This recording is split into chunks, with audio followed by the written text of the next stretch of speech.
Tivemos agora final de semana, ou melhor, nas últimas 3 semanas, né? Nos últimos 3 finais de semana, tivemos uma série de palavra muito boa, muito abençoada. Falamos sobre o dragão, sobre o falso profeta e sobre o anticristo. Numa perspectiva, podemos colocar, totalmente diferente do que se costuma ouvir. Nossa atenção foi voltada para o ser do homem, e não simplesmente estabelecer arquétipos e transferir para 3 seres individuais, ou individualmente, a responsabilidade de toda a tragédia pela qual a humanidade vive. Então, nós não somos simplesmente aqueles que veem as coisas do ponto de vista, como posso colocar, material. Nós estamos sempre preocupados em saber como que as coisas espirituais elas ocorrem de fato e de verdade. Essa é uma preocupação que eu tenho tido, porque como eu passei a minha infância, minha juventude, e agora na fase de adulto, praticamente lutando acerca da verdade, buscando compreender, olhando para os sistemas doutrinários, que são muitos os sistemas doutrinários. E eu descobri, por fim, nas minhas leituras, na minha observação, na minha própria prática de pregar os sistemas doutrinários, que um sistema doutrinário qualquer, por melhor que seja, ele não muda a vida das pessoas. Pode dar algum tipo de orgulho, de presunção, de querer saber, ou achar que sabe mais do que o outro, ou achar que é o dono da verdade, ou que detém a verdade, mas, efetivamente, a humanidade não tem melhorado por meio dos sistemas doutrinários. Não que a doutrina, talvez, do ponto de vista conceitual, esteja errada. Não. Por exemplo, a lei de Moisés, a lei lá do Sinai, não matarás, é algo bom ou ruim, essa lei, não matarás?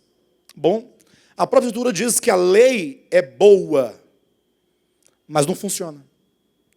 Então, não estou aqui fazendo uma mera crítica aos sistemas doutrinários equivocados, e tampouco criticando os bons sistemas doutrinários. Eu quero dizer que não funciona. E não funciona pelo motivo que o próprio Deus apresentou, porque é algo externo ao homem. Ou seja, se o problema do homem fosse externo, certamente qualquer sistema, desde que correto, resolveria o problema do homem. Tanto é que a diferença da antiga para a nova aliança, e quando eu falo de aliança, eu me refiro ao plano estabelecido por Deus para cumprir a vontade dele para com a humanidade. A grande diferença, e o Paulo coloca isso em 2 Coríntios capítulo 3, é exatamente a questão de a lei do Sinai, ser exterior ao homem. Ao passo que agora a nova lei, que não são meros códigos, não é uma mera relação de ética ou de moral, mas é a própria lei do Espírito de vida, que inscreve dentro do homem a vontade de Deus. Então, o livro de Hebreus, capítulo 8, deixa muito claro, quando dizendo sobre a segunda aliança, ou a aliança da graça, a aliança do Evangelho, de Jesus Cristo, é dito que Deus haveria de inscrever no coração e na mente a lei de Deus, ou que seja a vontade de Deus. É como que a vontade de Deus, passando pela nossa vontade, fizesse que a nossa vontade se curvasse à vontade de Deus. Então, é algo do coração, é algo da alma, é algo de dentro. E Jesus falou isso com bastante propriedade.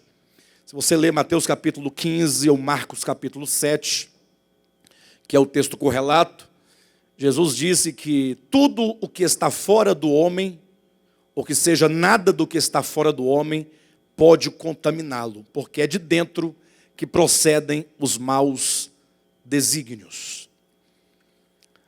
Por que eu estou começando a falar disso? Hoje nós vamos dar continuidade ao assunto apresentando Cristo enquanto o caminho da salvação, o caminho de retorno ao Pai, que é a humanidade está falando do Pai.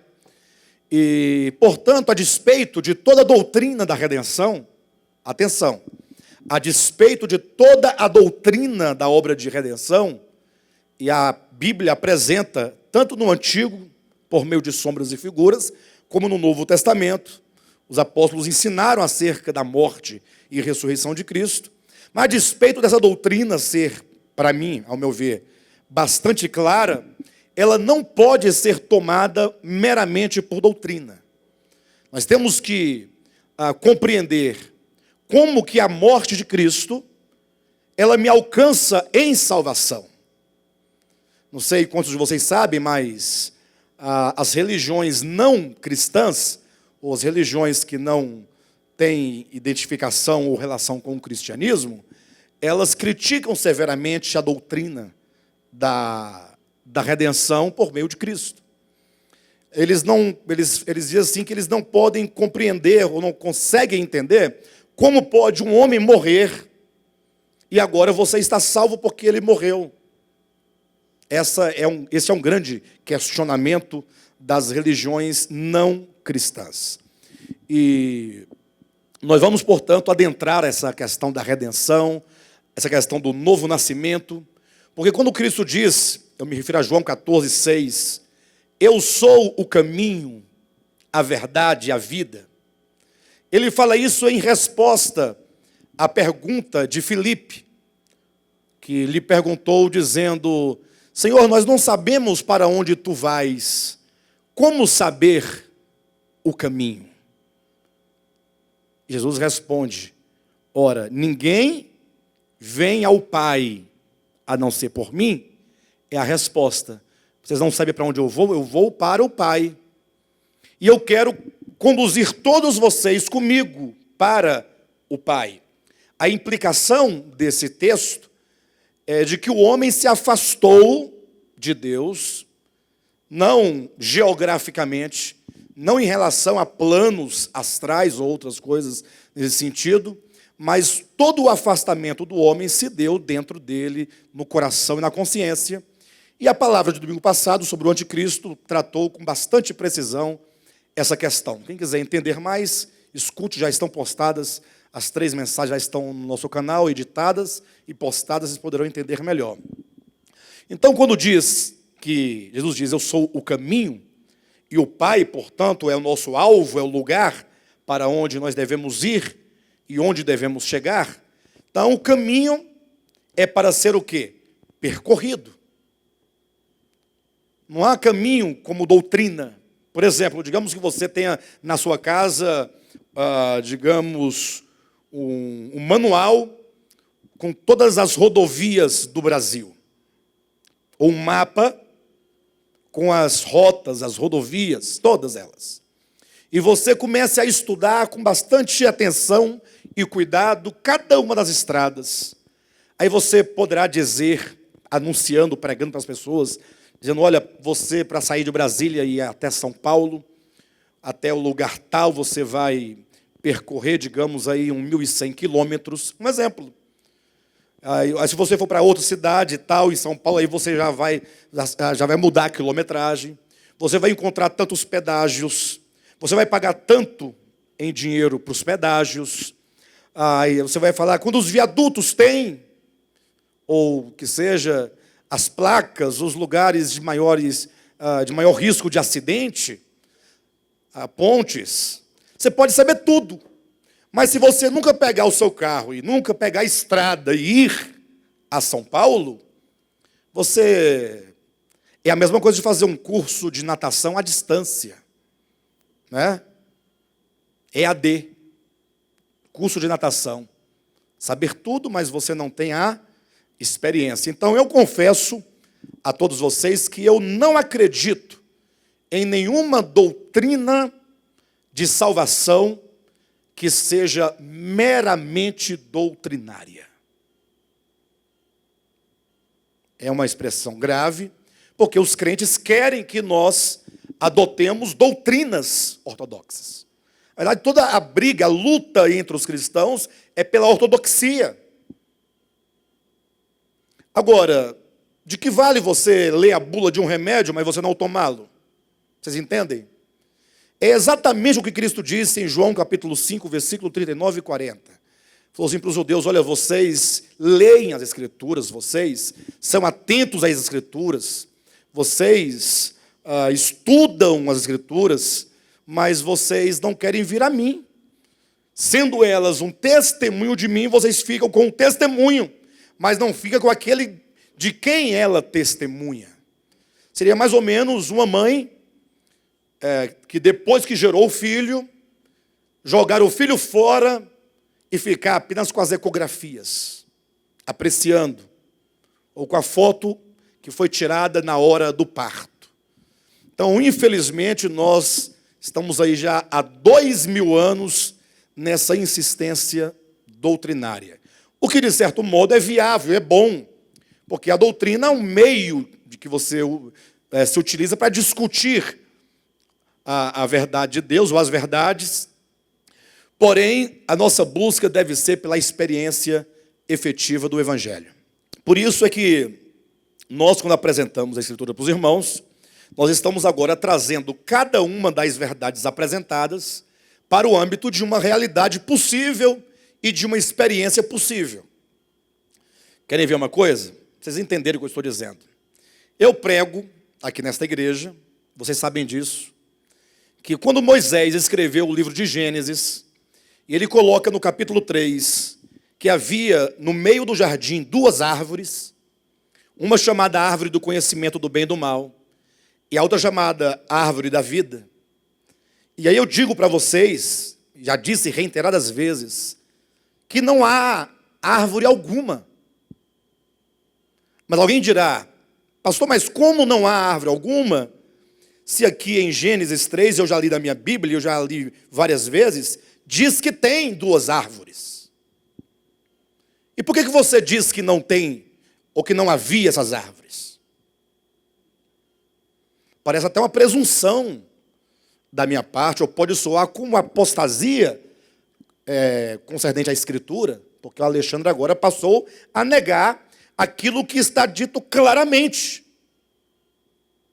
Ora, é por essa visão totalmente tola das Escrituras, a visão tola, não é a Escritura que é tola, é uma visão, uma leitura totalmente tola, é que há pessoas que acreditam que Jesus foi para o céu, depois da sua morte e ressurreição, construir uma cidade de ouro. Por quê? Não, porque está dito lá em Apocalipse 21 e 22. Agora você imagine, aquele de quem é dito em João capítulo 1, que todas as coisas, referindo-se à criação dos céus e da terra, foram feitas por intermédio dele. Cristo é o arquiteto do universo. Ele criou todas as galáxias que existem. Ele criou todos os mundos, os visíveis e os invisíveis. Olha para o planeta Terra, que é um quase nada diante do universo. Olha para essa casa onde nós moramos, que é o planeta Terra. Nós não habitamos esse planeta? Não é uma coisa bela, maravilhosa? Se você pensar, não há somente água na Terra, mas há oceanos em relação à água, há rios, há mares, lagos, lagoas, córregos. Olha como que é tão grande, como que a mente divina, ela pensou em tudo. Se fosse eu, talvez nem água eu faria, mas se fizesse, bastaria colocar lá um oceano, tá bom, tanto de água. Mas não, tem os lençóis freáticos, tem os mananciais. Como que a criação de Deus é algo belo, glorioso. Passe a apreciar os pássaros. as flores, cada uma delas que você puder conhecer. Passe a observar os frutos que Deus fez para o nosso alimento, os animais, suas características, para depois você pensar que Jesus, esse que fez tudo isso, foi construir uma cidade de ouro. Não há sentido. Ah, pastor, então você nega também que é uma cidade? Nego. Nego não, as escrituras negam, dizendo que a cidade ela é apenas um símbolo de uma realidade a ser construída em nós. Aquela cidade é o símbolo dos santos de todos os tempos, que passaram por um processo de edificação. A Bíblia começa falando da criação de Deus e termina falando de uma edificação. A edificação do homem, nós falamos edificação, um termo bíblico, mas há tantas pessoas que falam de modo diferente a mesma coisa. Ou seja, o homem ele está num processo de construção, ele está sendo construído. Isso é em razão da queda do homem, né? O homem caiu tanto que agora é preciso um longo e grande trabalho para que esse homem seja, não somente na sua mente, que ele tenha a compreensão da verdade, mas para que a verdade possa agora ser formada nele. Assim como diz, por exemplo, Paulo aos Filipenses, até Cristo ser formado em vós. Então, quando nós tomamos as árvores lá do Gênesis capítulo 3, voltando ao ponto, elas estão sim ali escritas, só que elas estão simbolizando algo. E aí é simples, basta você pensar um pouquinho, colocar o cérebro um pouquinho só para refletir. Imagine só que lá está dizendo, né, que Deus disse que se o homem estendesse a mão e comesse do fruto da árvore da vida, o homem viveria eternamente. Pensa comigo. Imagine você que o eterno, que é apresentado enquanto um Deus trino, pense comigo, aquele de quem é dito que ele é a própria vida, você me falar que Deus dá a vida eterna, eu concordo e acredito. Agora, você me falar que existia ou havia uma árvore, não tem pé de banana, bananeira, manga, havia uma que ninguém sabe o nome até hoje, imagina uma árvore, cujo fruto dava vida para o homem, vida eterna. Um pé de vida eterna. Vocês concebem isso? Quer dizer que Deus é a própria vida, Ele dá a vida eterna, mas também existe uma árvore. A árvore é Ele. Aí falou o irmão Mariano. Muito bem, o irmão Mariano falou aí, corretíssimo. Aquela árvore não é Ele, aquela árvore representa o próprio Cristo, conforme Ele próprio veio a dizer, usando a simbologia, quando Ele falou, eu sou a videira verdadeira. Aí sim.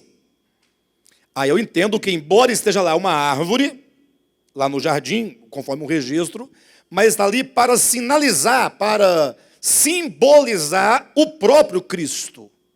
Então não havia árvore. Ali ela fala de Cristo.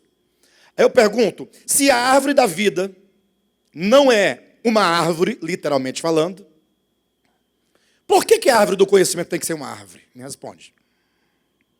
Não há nenhum sentido, porque a relação da árvore da vida está para com a árvore do conhecimento. Em outras palavras, a árvore da vida não é uma árvore.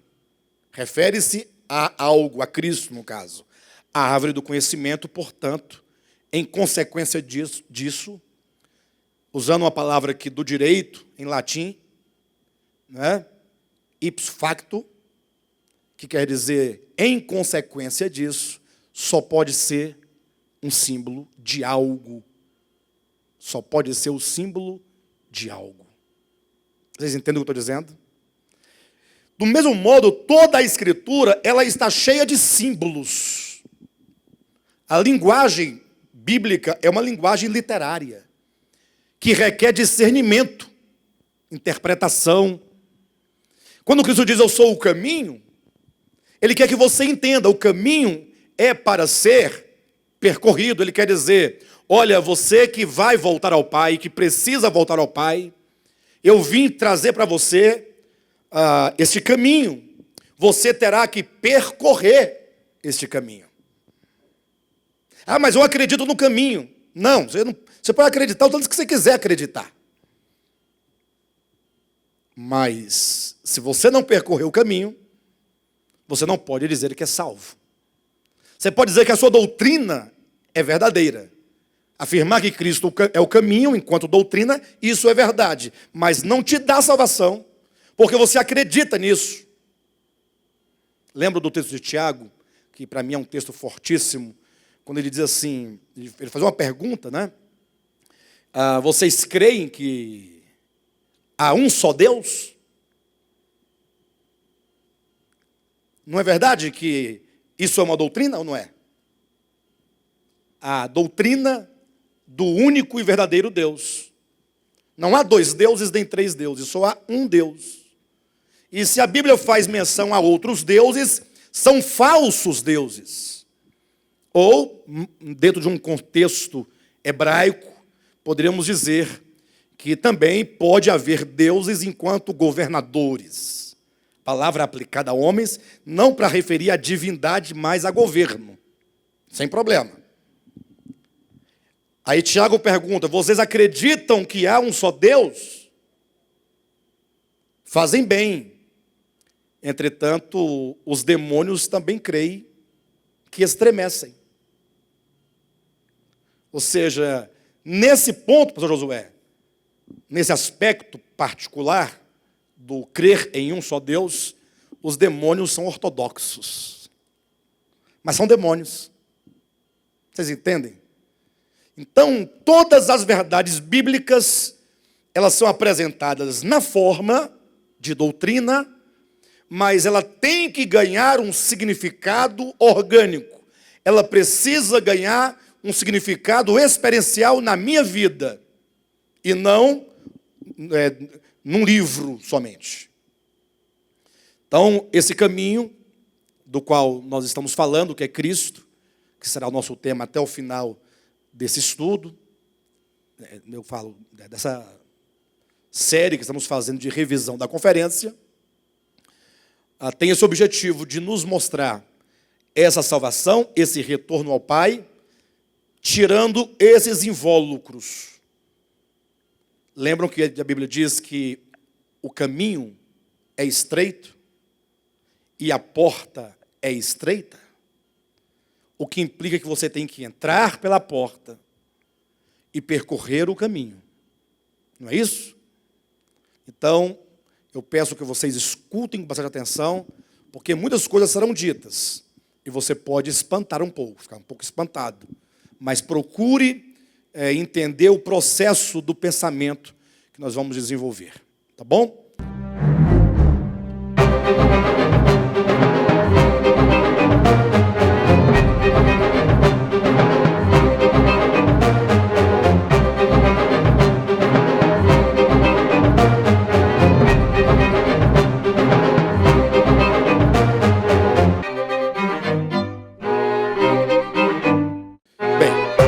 Quero fazer a lembrança dos dois textos que lemos semana passada, que é João capítulo 14, versículo 6, eu sou o caminho, a verdade e a vida, e o texto de Hebreus capítulo 10, 19 e 20, quando diz que tenhamos nós intrepidez para entrar no santo dos santos, pelo novo e vivo caminho que Cristo nos abriu, pelo véu, a saber, pela sua própria carne. Então existe um caminho novo, um caminho vivo, um caminho que, por meio do qual nós nos achegamos a Deus, porque o Santo dos Santos, inclusive, ele representa essa presença de Deus.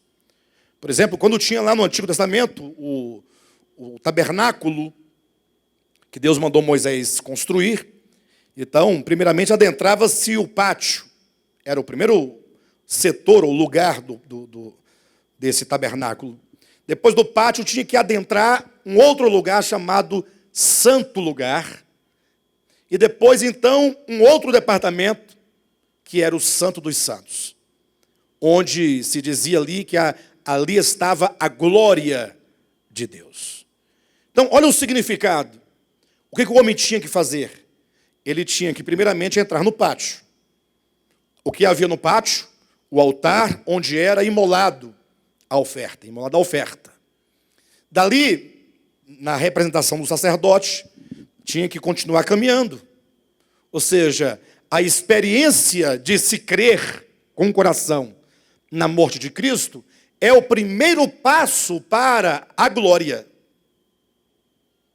Então, se você entrasse ali no pátio, no altar, e ficasse apenas dando voltas em torno do altar, não estaria resolvido o problema. Ainda há de se adentrar o santo lugar. Ou seja, a sua experiência é uma experiência de um caminho e você vai avançando de um estágio para outro, até que então o sumo sacerdote entrava no Santo dos Santos. Este é o alvo de todos os homens, a entrada no Santo dos Santos. E nós vamos verificar, talvez não vai ser hoje, mas que Cristo foi o primeiro a entrar no Santo dos Santos, Jesus. E como ele entrou, ele agora chama todos, para que por meio dele, que é o caminho, todos nós também adentremos o Santo dos Santos. Então, entenda, nossa vida cristã tem uma meta. Igreja não é somente para você ir cantar uns hinos, levar um dinheirinho para ajudar o pastor, o padre, ou quem quer que seja, e pronto. Não, é um caminho a ser percorrido. Pois não? Sem dúvida. É apenas uma linguagem e uma figura para dizer do ponto mais profundo do seu ser. Embora o livro de Hebreus vai usar várias vezes apontando para o céu, que Cristo ele foi aos céus e entrou no Santo dos Santos. Daí todos ficam imaginando Jesus entrando no céu, né? Aí agora está todo mundo querendo ir para o céu também.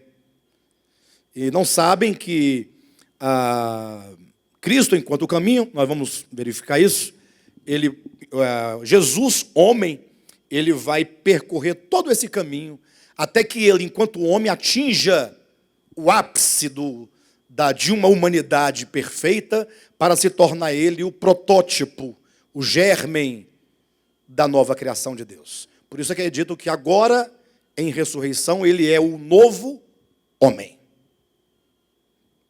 E toda essa trajetória de formação do novo homem, ela se conclui na vida de Cristo, ele começa com o seu nascimento e vai até a sua entrada no Santo dos Santos, apontando esse caminho. Porque antes de ele percorrer esse caminho, sendo ele Deus, ele não era homem. Então ele se veste da humanidade, se veste num corpo humano, ele nasce de uma mulher, e agora, enquanto homem, ele vai até o ponto máximo de entrar no Santo dos Santos.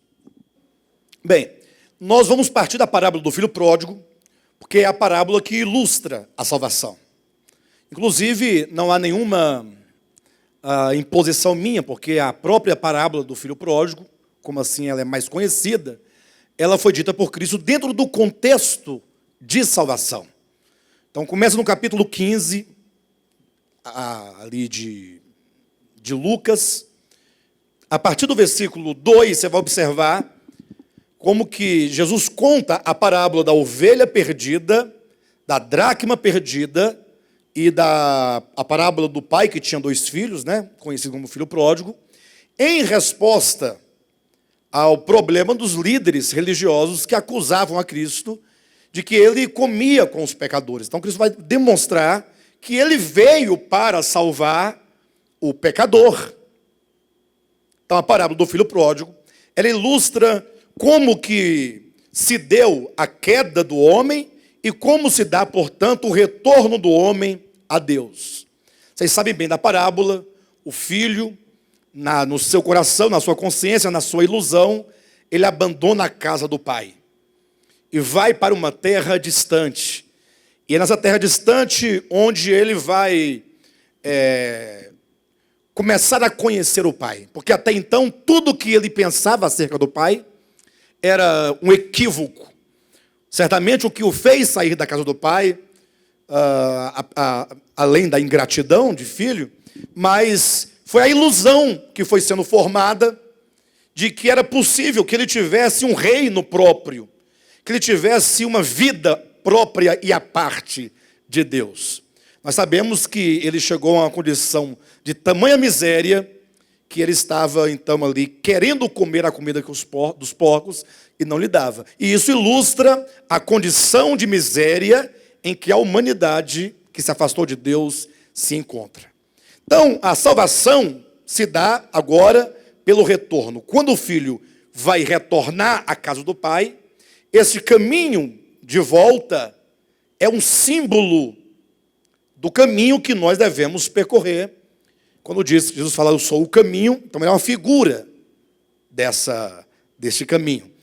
Tudo começa na nossa experiência humana, quando é dito no texto de Lucas capítulo 15, salvo engano, versículo 11, quando é dito assim, e caindo em si. Este é o primeiro ponto. É algo da experiência de salvação. 17?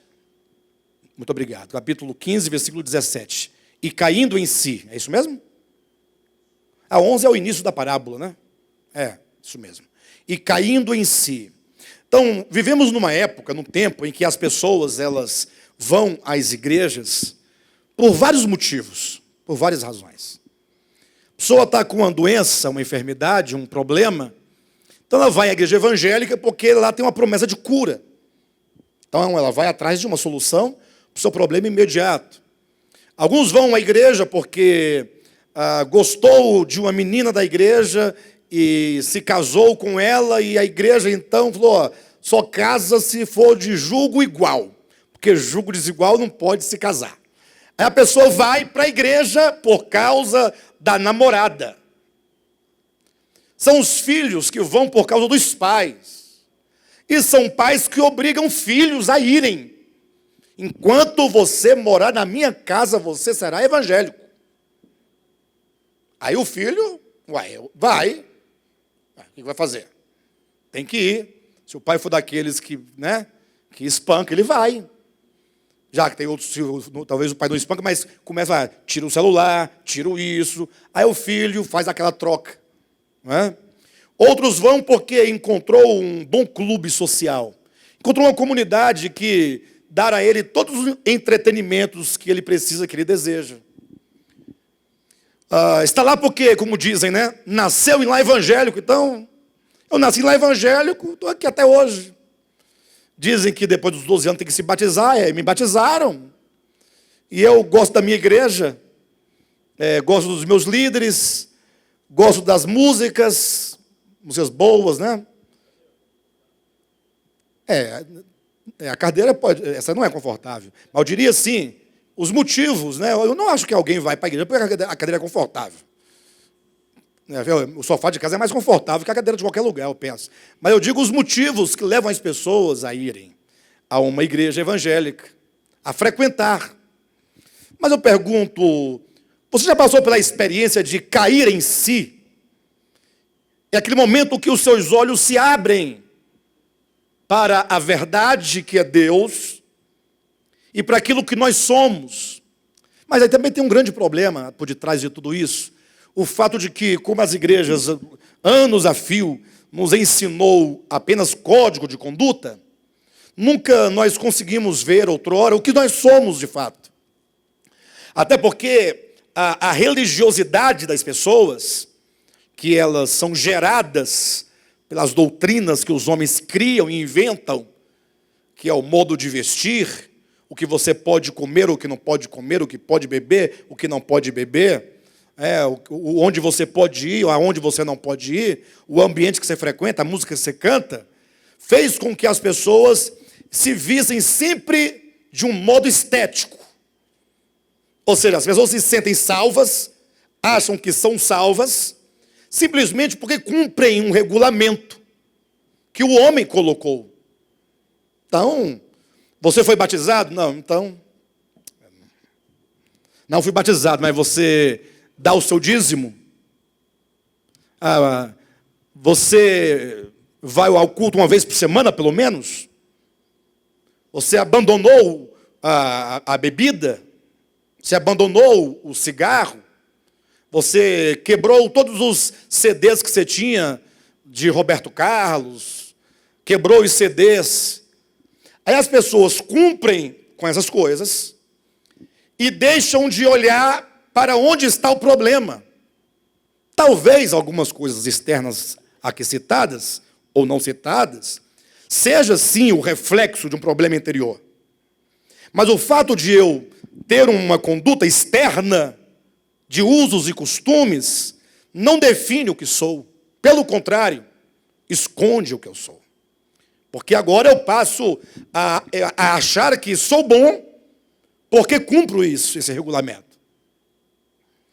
Aquele texto de João capítulo 8, quando levaram uma mulher pega em flagrante ato de adultério. Quantos homens ali, e mulheres, e jovens, até talvez crianças, sob a influência da multidão, com a pedra na mão para atirar naquela mulher que fora pega no flagrante ato de adultério. Agora, olha o que havia por detrás de tudo ali. Ali havia os líderes religiosos, bem vestidos, com as roupas que identificavam que eles eram religiosos. Parecia que eles tinham um profundo interesse pela retidão, pela boa conduta, porque afinal a mulher foi pega em flagrante ato de adultério. Tem coisa mais horrível do que isso? Parecia-me que eles tinham ali uma intenção de promover a santidade. Mas o texto é claro que tudo aquilo foi uma armação. Eles próprios armaram aquela situação. Combinaram, talvez, quem é que vai lá pagar a prostituta ou pegar a mulher alheia. A Bíblia não é clara sobre... E alguém se dispôs e fez toda aquela estratégia e conseguiu. E se fosse nos tempos de hoje, estava todo mundo com um celular filmando, né? Para ter a prova do adultério. Contar até 3, chutar a porta e não tinha mais jeito. A mulher estava nua, o homem estava nu. Não tem jeito. Olha, temos aqui mais de 3 testemunhas do fato. Levaram-na a Jesus. Um tanto de crentes. Pensa comigo. E agora eles exigem, pela escritura de Moisés, manda matar quem comete o adultério. O que tu tens a dizer? O senhor confirma Moisés ou não confirma Moisés? Se você não confirmar Moisés, olha, o povo está de olho em você. Você vai dizer que Moisés estava errado? Você vai tirar a autoridade de Moisés? Cristo faz silêncio naquele momento. Mas quando Cristo resolve falar algo, ele não responde apedreja, não apedreja. Ele fala só uma coisa. Quem dentre vocês que não tem pecado, que é diferente desta mulher, atire a primeira pedra. Este é o momento em que diz o texto, todas aquelas pessoas arguidas nas suas próprias consciências, foram se retirando uma a uma. Ou seja, houve um momento ali de iluminação, em que o homem se viu. Só que eles fugiram da luz, eles se retiraram. Então esse momento, esse start, quando você se dá conta de quem você é, do que tem no seu coração, malícia, inveja, impureza, inimizade, porfia, contenda, tudo aquilo que nós somos, ou que tem de fato dentro de nós. e que se manifesta tão naturalmente onde nós estamos, nos nossos lares, no nosso trabalho, na igreja, então, misericórdia. Como que essas coisas se manifestam? Como que nós percebemos que nós somos pessoas de preferência, né? Gosto do fulano, não gosto do Beltrano. Somos seletivos, falamos mal uns dos outros, não raras vezes. Tecemos críticas sem fundamento. Perseguimos, lutamos para destruir a vida de alguém, a reputação de alguém, a moral de alguém. Ficamos incomodados com os filhos alheios. Não, pô, você viu o filho do fulano? O que ele fez? Você viu o que ele andou fazendo? A pessoa liga para outra para poder falar, você viu? Não, o que foi? Aí começa. Então, o processo de salvação, que é o primeiro passo nesse caminho, é quando nós somos iluminados. Iluminação, embora pode ser colocado em termos de doutrina, mas iluminação é uma experiência. A luz resplandece, caindo em si. Abra a sua Bíblia em João capítulo 3, por gentileza. E veja esse texto aqui. Capítulo 3, versículo 16 em diante. Porque Deus amou ao mundo de tal maneira que deu o seu Filho unigênito, para que todo o que nele crê não pereça, mas tenha a vida eterna. Porquanto Deus enviou o seu Filho ao mundo, não para que julgasse o mundo, mas para que o mundo fosse salvo por ele. O contexto é claro, né? É de salvação. Versículo 18. Quem nele crê não é julgado, o que nele crê, o que não crê já está julgado, porquanto não crê no nome do unigênito Filho de Deus. O julgamento é este, que a luz veio ao mundo, e os homens amaram mais as trevas do que a luz, porque as suas obras eram más. Pois todo aquele que pratica o mal aborrece a luz e não se chega para a luz, a fim de não serem arguidas as suas obras. Quem pratica a verdade aproxima-se da luz, a fim de que as suas obras sejam manifestas, porque feitas em Deus. Então veja que há duas atitudes, ou de duas uma, ou você se aproxima da luz, uma vez que ela brilha e resplandece, ou você foge da luz por amar as trevas mais do que a luz. Ou seja, há um momento em que todo homem, e não são apenas uma meia dúzia de eleitos que são iluminados.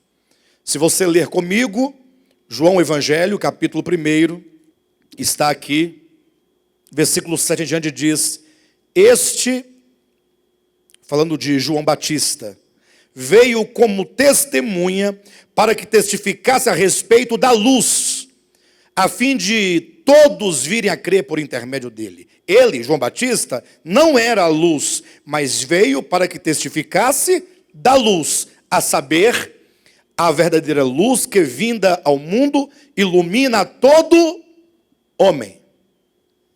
Ainda há uma outra edição, não, uma outra versão de Bíblia, que diz melhor ainda, que diz, ilumina todo homem que vem ao mundo. Se bem que diz a mesma coisa, né? Mas a construção é melhor. Então, não há uma meia dúzia de pessoas que são iluminadas. É lógico que existem níveis de iluminação, a depender do tempo de cada pessoa. Imagine, por exemplo, alguém que não tem acesso à pregação do Evangelho como nós temos. Mas a própria Escritura ensina que Deus se revela aos homens por meio das coisas que foram criadas. Ou seja, a criação testifica de que há um Deus. Isso já é uma iluminação na mente, na consciência do homem. De sorte, então, que essa experiência de iluminação e a resposta que nós damos a ela define o começo da nossa experiência cristã. Quando diz do filho pródigo, caindo em si, ele começa a pensar, a refletir: na casa do meu pai tem pão com fartura, eu aqui morro de fome. A iluminação leva-o a perceber a desgraça humana e a bondade divina. Ele começa a perceber que o que ele pensava acerca do pai era um engano. A iluminação, ela tem uma razão de ser, de tirar as trevas do coração do homem, para que ele enxergue exatamente quem ele é e quem Deus é. Porque o engano da parte do maligno foi que tornou trevoso o coração do homem. A mentira acerca de Deus, quando as pessoas não amam tanto a Deus, que chegaram ao ponto de odiá-lo. Pessoas que odeiam a Deus. Mas é um ódio que é uma expressão de amor profundo, mas que não pode admitir que ama, porque tudo o que disseram de Deus para ele só foi mentira. Aí, em razão das mentiras, a pessoa passou a aborrecer a Deus e a declarar que não ama a Deus, que não o deseja. Aí você pode chamar de ateu, do que você quiser, mas ele não pode conceber o Deus do modo como foi dito, e então ele simplesmente agora se manifesta em oposição. Mas se a luz ilumina o entendimento, todos esses conceitos são destruídos. E aqui nós temos um ponto muito importante. Por que nós congregamos? Por que nós vamos aos cultos, às reuniões? Dentre outras coisas, uma delas é o ministério, é por causa do ministério da palavra. Ou seja, é a palavra que nos ilumina, como luz vai nos iluminando e nós vamos pouco a pouco.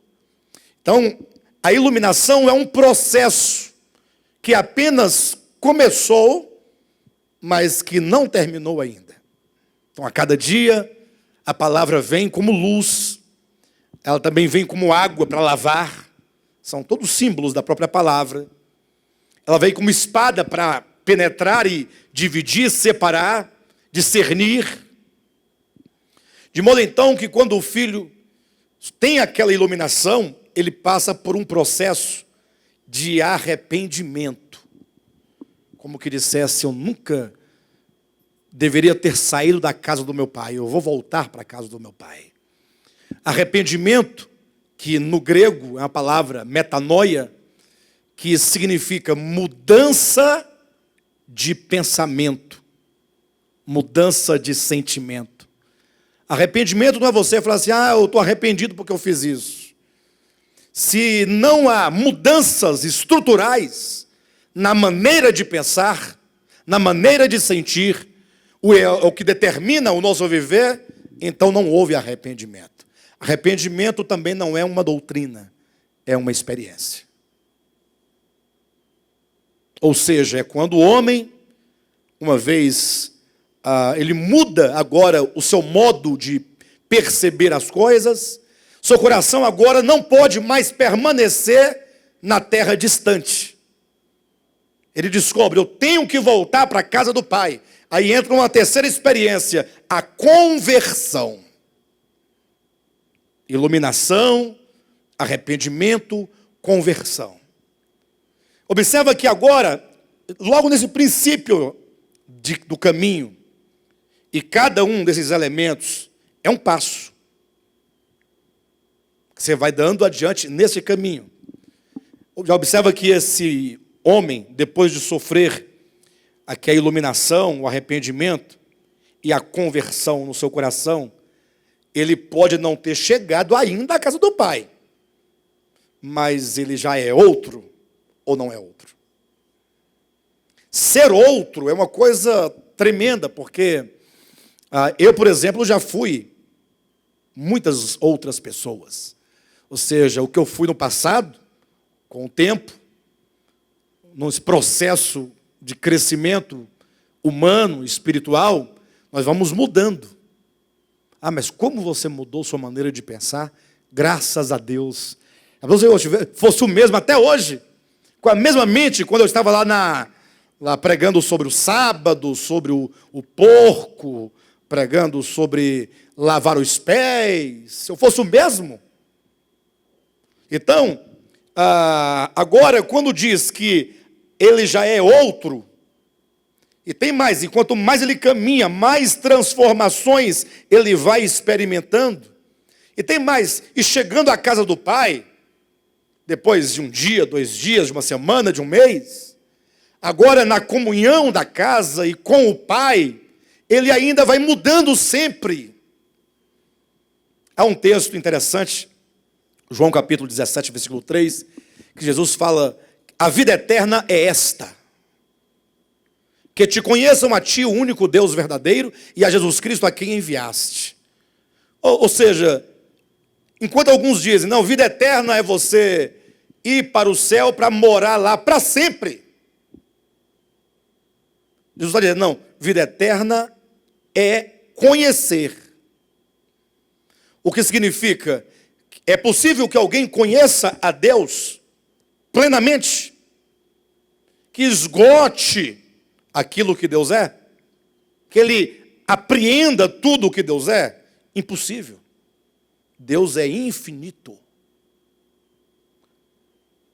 Deus não se esgota.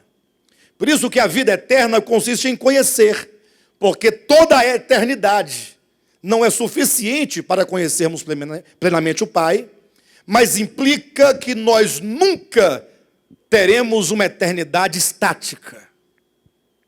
Cheguei no céu, ganhei minha veste, minha coroa, pronto, agora é só cantar no coral eternamente. Pensa que coisa chata se fosse assim.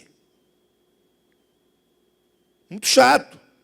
Eternamente, cantando, glória, glória. Não dá. 1 sextilhão de anos cantando, aleluia, aleluia. Ah, não, é muito ruim. Agora imagine você tendo a eternidade para ter profundas experiências com Deus.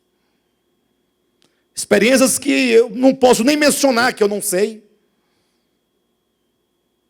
Quando nós estaremos no plano totalmente divino, conhecendo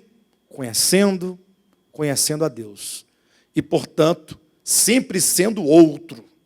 Um processo constante de renovação. Bem, mas nós temos aqui iluminação, arrependimento, conversão, e agora esse já é outro. E quando nós falamos, portanto, de ser outro, nós estamos falando exatamente de um outro tema, que é a questão do novo nascimento. Infelizmente, o problema da doutrina é este. É te dar um conceito pronto, fechado, e você achar que agora você já obteve aquilo. Por exemplo, é pregado, é ensinado, que quando alguém prega para o outro o evangelho, e eles não explicam nem qual evangelho que é. Mas você prega o evangelho, a pessoa aceita o seu evangelho, conforme você colocou, aceita as condições daquele contrato. E quando ela então faz aquela oração, Senhor, tal, eu me arrependo, eu confesso o teu nome, escreve meu nome no livro da vida, tal, amém. Dizem, a partir de agora, você nasceu de novo. Então eu nasci de novo. Agora eu sou nova criatura. Pronto. Encerrou. Mas por quê? Não, porque eu acreditei no evangelho, fui batizado. Todos nasceram de novo. E quem não fez isso? Não nasceu de novo. Eu pergunto, mas você agora é outro? Você é outro porque você aceitou as condições do contrato? O que sela, humanamente falando, a conversão de uma pessoa? Ou, vou fazer de outra maneira. Qual é o sinal que é estabelecido para que a comunidade receba alguém como membro do corpo de Cristo? Eu ouvi. Batismo. Não é? Leia um texto comigo, por gentileza. 1 de Pedro, capítulo 3. Eu vou ler o versículo 20 e 21. Mas a minha ênfase é o versículo 21.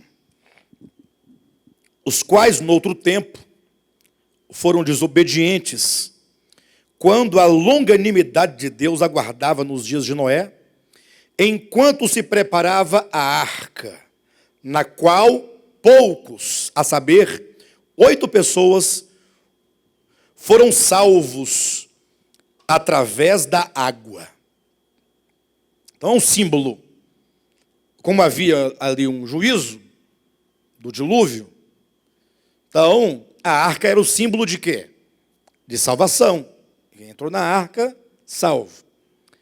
A qual, figurando o batismo, agora também vos salva.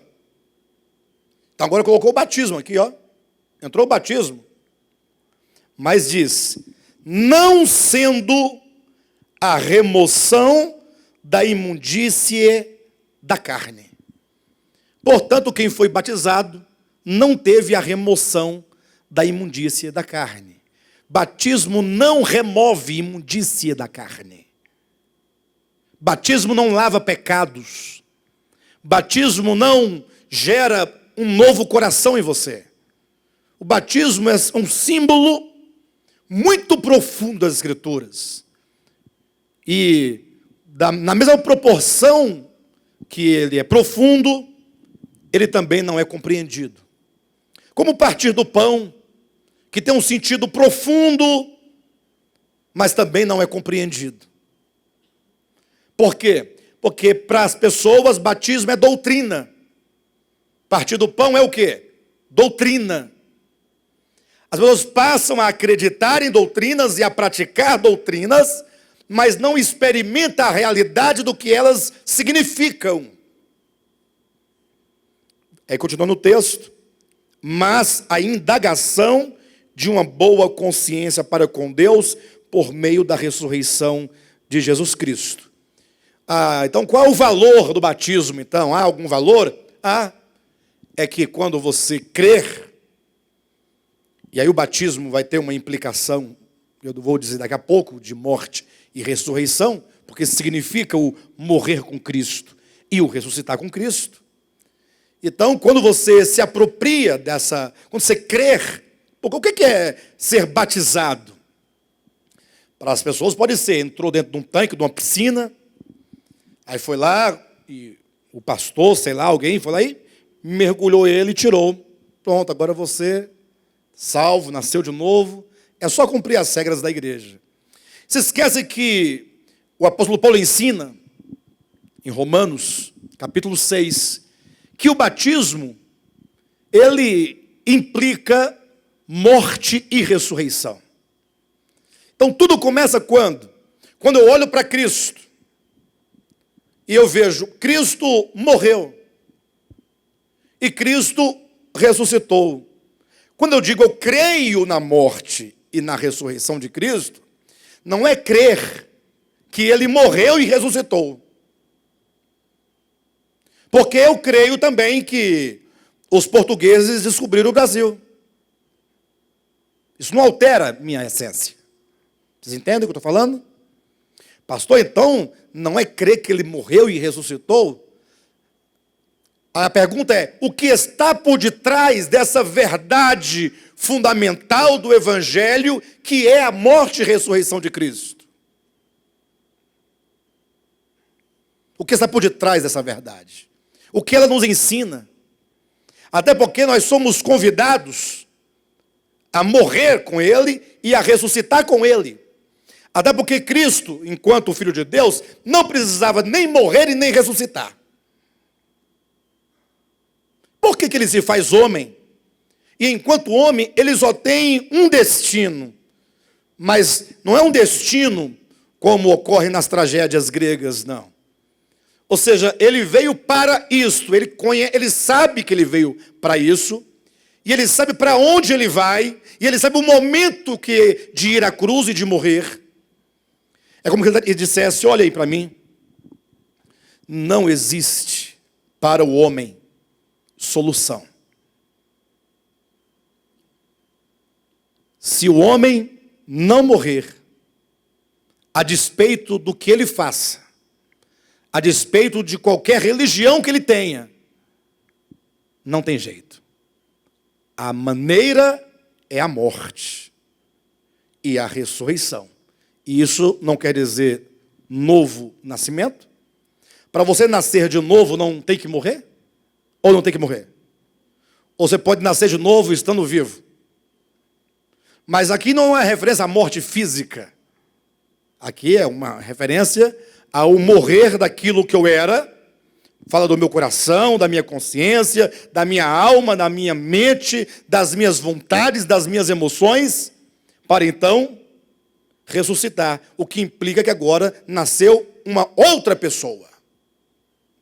Estamos falando sobre batismo, que significa, na experiência, novo nascimento. Portanto, o batismo que nós passamos, ele apenas representa, por isso que ele não tem poder de te purificar da imundícia da carne. A Igreja Católica Romana inventou o tal do pecado original, ou sobretudo o tal, como vamos colocar, do pagão. Se você não batizar, você é o quê? Você é pagão. Não tem essa história? Por isso que batiza a criancinha. Com qual objetivo? Aí a pessoa batizou o menino, agora está tudo certo com ele. Não é mais pagão.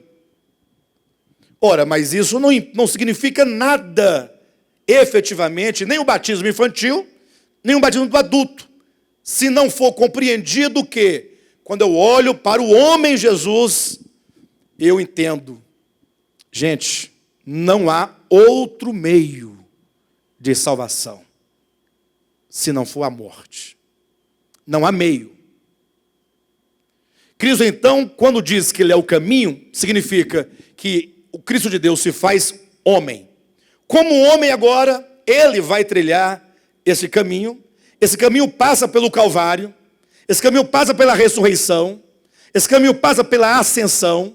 Esse caminho passa pela sua entrada no Santo dos Santos. Então, quando ele nos convida, se alguém quiser vir após mim, ele está dizendo, você terá que percorrer todo esse caminho. O Evangelho não é uma boa notícia que te fala que agora está tudo bem com você. O Evangelho é a boa notícia que fala, olha, Deus proveu um meio de salvação. E a única maneira é você crendo nesse caminho. Aí eu pergunto, você enquanto um filho de Deus, uma filha de Deus, você enquanto um cristão, você crer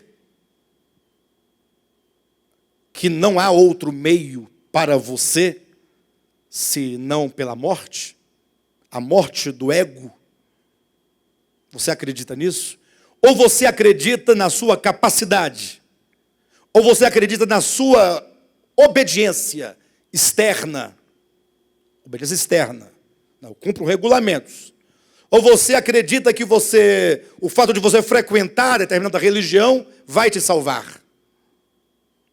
Onde está a sua confiança? Crer no Evangelho não é acreditar na história, Cristo morreu, é acreditar no seu significado. Quando Cristo morre na cruz, o homem Jesus morre na cruz, ele está dizendo, aqui, em mim, nesta humanidade, nesse corpo, está se encerrando aqui a história do homem caído. Ele vai ser sepultado. O homem foi morto e sepultado.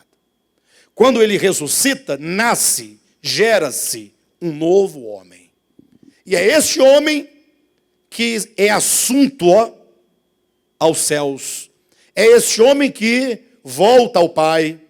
Agora o homem volta, porque quando ele veio o Cristo, que tomando o homem volta ao céu levando consigo o homem. Porque não havia um homem no céu antes da encarnação de Cristo. Porque ele era espírito. Uma vez encarnado, uma vez morto, uma vez ressuscitado corporalmente, ele agora retorna ao Pai. E é nesse retorno que o homem é levado consigo. Ó, Jesus, nascido de Maria. Jesus, o homem, há um homem na glória. Há um homem nos céus. E, portanto, devemos olhar para ele e crer. Este é o caminho. Portanto, não é uma mera confissão histórica, mas é um crer que esse caminho, que é ele próprio, é para nós seguirmos. Por isso que ele diz, quem quiser vir após mim. Eu estou indo. Se você quiser, siga-me. Quantas e quantas vezes Jesus não convida as pessoas a segui-lo? E quantas vezes nós também não ouvimos as pessoas dizendo assim, não, eu sigo a Jesus. Não, o fulano não segue a Jesus. Ora, o que é seguir a Jesus, afinal, hein, pessoal? O que é seguir? Imagina, nós vamos sair agora daqui, eu falo assim, Istvan, vamos ali e tal, onde? Não, vem me seguindo. Aí ele não tem que me acompanhar? Não tem que pegar o carro dele e ir seguindo na mesma estrada ou não? Mas ele fala, não, eu vou te seguir. Mas vai para a casa dele, vai para outro lugar. Ele está me seguindo? O que é seguir a Jesus? O que é seguir a Jesus? Vou fazer uma pergunta aqui bem estranha, mas não precisam responder. Vocês seguem a Jesus? Não é para responder. O Alexandre segue a Jesus? Podemos falar assim, nós estamos desejosos. Nós estamos seguindo na medida do que entendemos e queremos seguir mais e mais na medida que compreendermos melhor. Mas o seguir a Jesus é trilhar os passos dele. E nós vamos fazer isso somente a partir do momento que nós começarmos a entender o Evangelho. Quando você lê Mateus capítulo 5, 6 e 7, você pode ler também Mateus capítulo 18,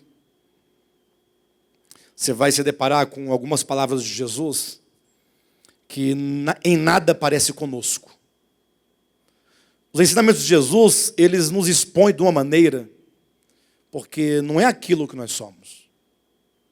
Imagine você que o apóstolo Paulo, numa das epístolas, ele fala assim, olha, é você que na igreja, a coisa mais difícil é isso, sofreu um dano, um irmão te deu o calote, vou usar uma palavra bem... Você não é capaz de perdoá-lo? Perdoado. E perdoar não é uma questão de... Perdoar é você não levar em conta e não depositar na conta da pessoa aquele débito, toda a vida, ficar lembrando. A palavra perdoar na Bíblia, o perdão, é deixar ir. Mas isso não nos soa muito estranho ou não? Perdoar. Sim ou não? Quando alguém te faz uma maldade, por quê que nós achamos, nós sabemos que mas é quase que inaceitável para nós isso. Mas que é inadmissível. Eu já conversei com algumas pessoas, ou várias pessoas, e eu ouço um discurso para essa mesma coisa. Assim, mas você fala assim porque não foi com você. Se tivesse sido com você, aí sim você saberia o que eu estou sentindo, ou o que eu senti.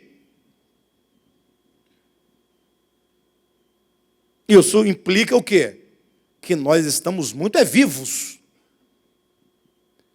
Aquele que acredita no perdão, ele não acredita certamente no ressentimento, no rancor, no ódio. Ele não acredita.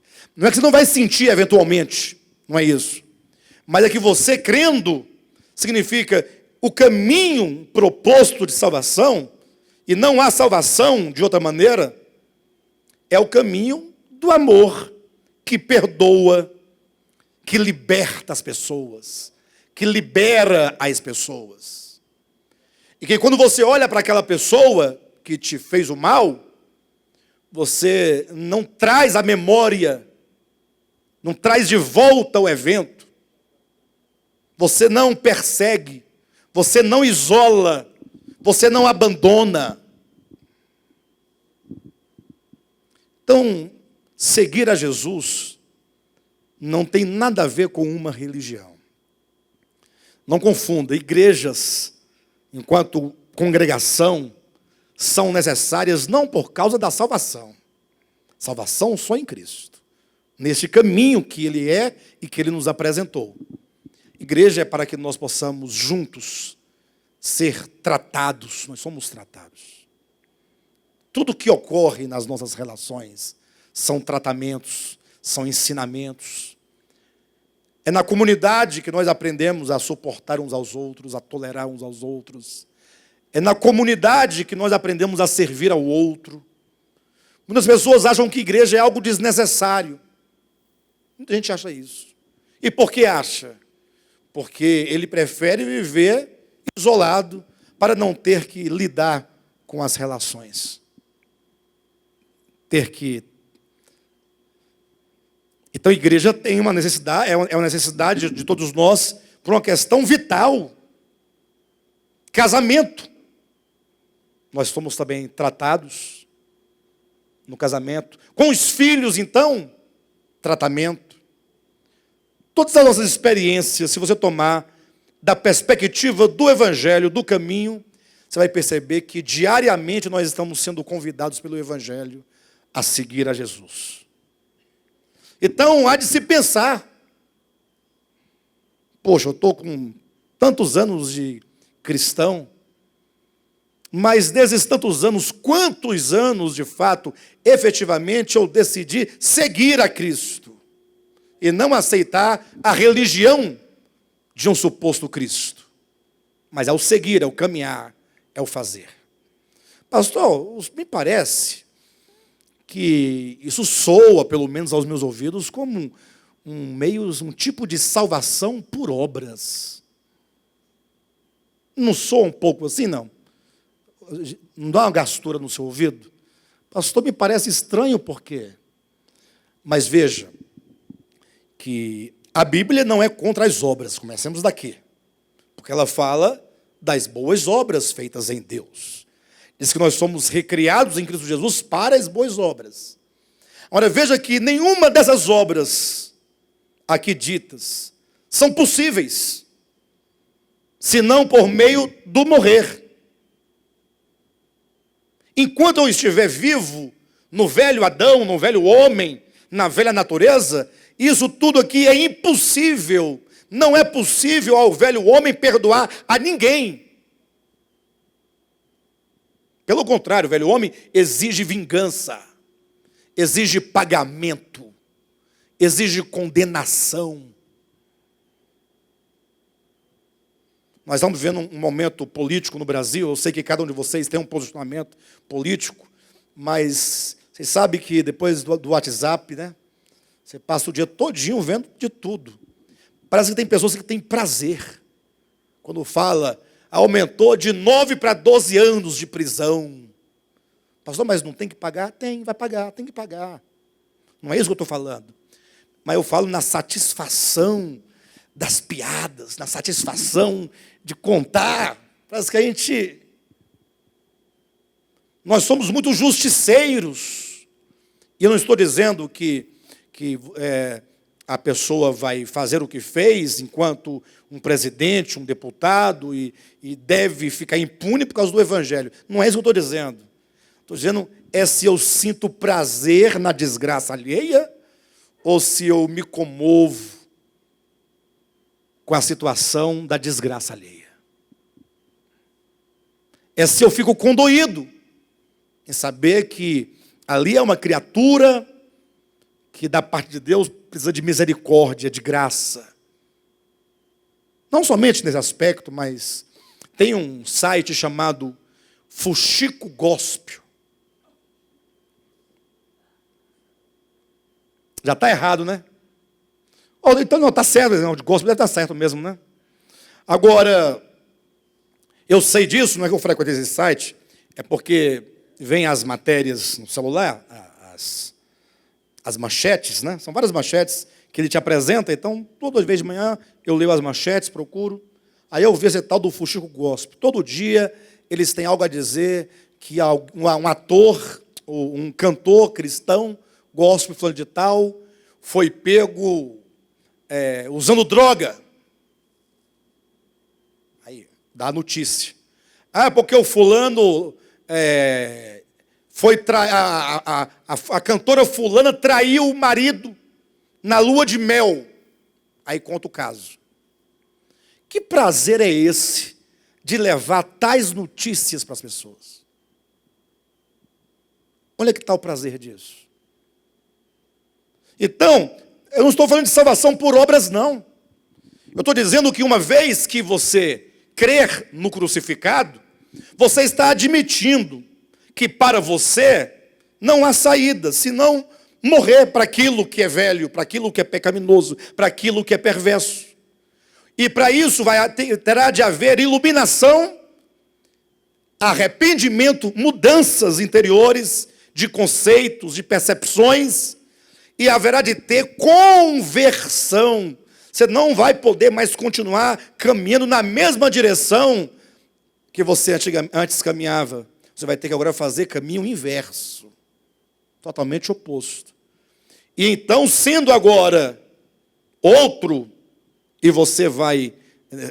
Essa morte, ela é paulatina, ela não acontece da noite para o dia.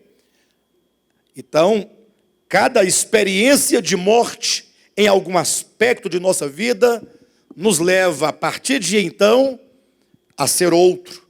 E sendo outro, não teremos como proceder como o antigo.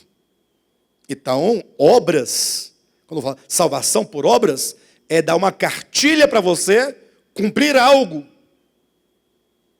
E essa cartilha é possível de ser cumprida. Quer ver uma coisa? Não beber, não fumar, ir à igreja, dar o dízimo. O que mais? Não ir para a balada. Pronto, isso é fácil. Isso é salvação por obras, pregar salvação por obras. Eu estou dizendo de fruto, obras enquanto fruto, o fruto de um novo coração, o fruto de uma nova vida. Por isso que diz que o fruto do Espírito é amor, paz, alegria, e assim sucessivamente. Então nós precisamos buscar a experiência desse caminho. Na semana que vem, nós vamos pontuar aqui como foi a ascensão do Jesus de Nazaré, enquanto homem, em direção a essa glória, apresentando, os passos para que nós possamos, então, crer nesta verdade, mais e mais, tomá-la para nós. Tá bom?